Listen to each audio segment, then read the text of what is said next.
Hello everyone, I'm Riley King, and happy Sunday. It's Sunday, April 18, 2021. And welcome to this Sunday edition of Politics with Riley King. Let's begin this Sunday edition of Politics with Riley King right now. This week on this edition of Politics with Riley King, we have a lot of political news to talk about in New Hampshire, so let's get started. First up, New Hampshire business group comes out against legislation targeting divisive concepts. BIA says language in budget would stiffen vulnerable conservations. Let's take a listen to that video from WMUR News 9, Adam Sexton.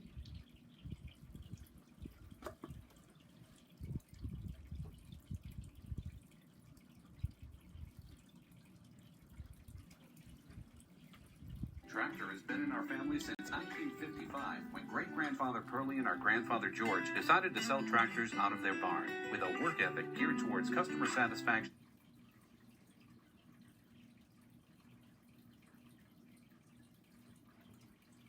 It is one of the more complex debates the State House has seen in some time, with both sides claiming the mantle of anti-racism.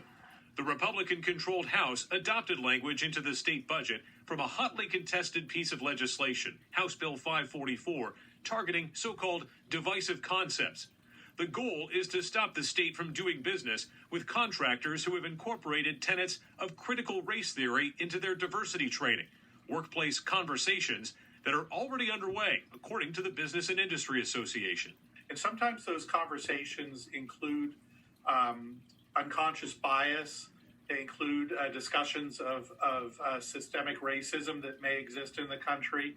And the feeling was that this type of language stifles that type of discussion. Now, the BIA, a powerful pro-business advocacy group, wants that language out of the budget. The BIA can take what position they want.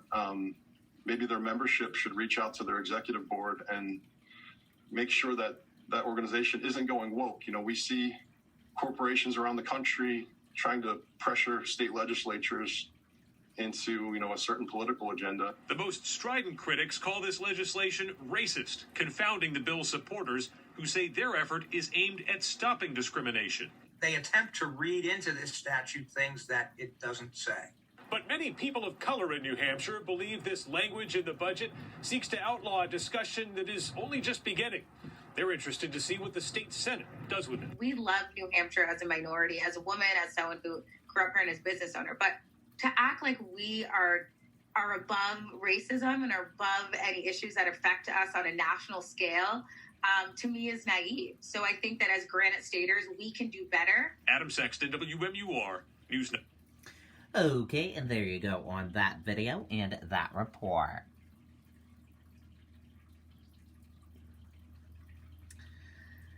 Citing DCCC, crucial error, Pappas campaign returns AOC contributions. NRCC claimed 1st District Democrat congressman was being bankrolled by a solicitor.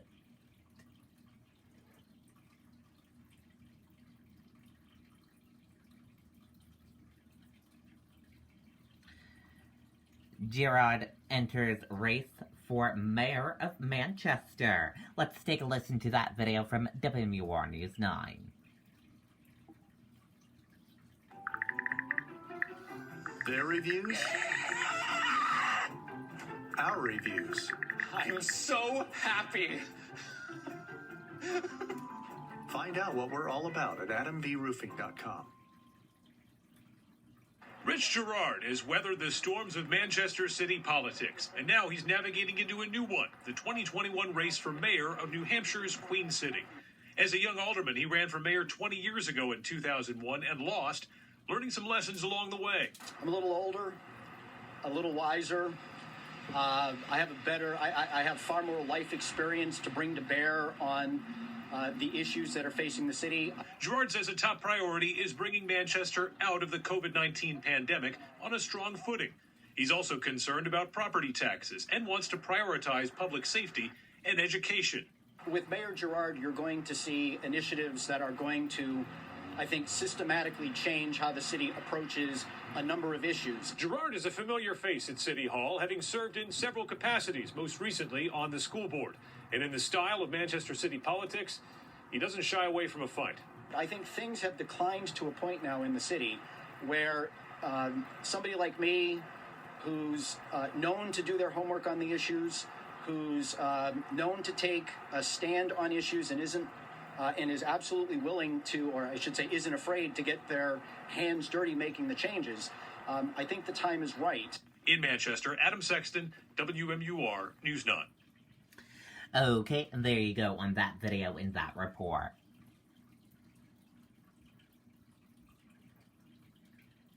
Shaheen, Hassan, Custer, Pappas oppose U.S. Supreme Court expansion.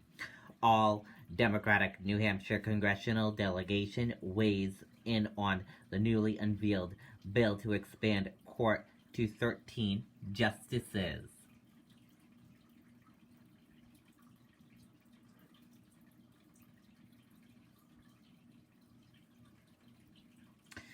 U.S. Rep. Pappas raised $348K in the first quarter. Reports $482K on hand. Democrat 1st District Congressman, now in second term, filed statement of candidacy for a third term back in November.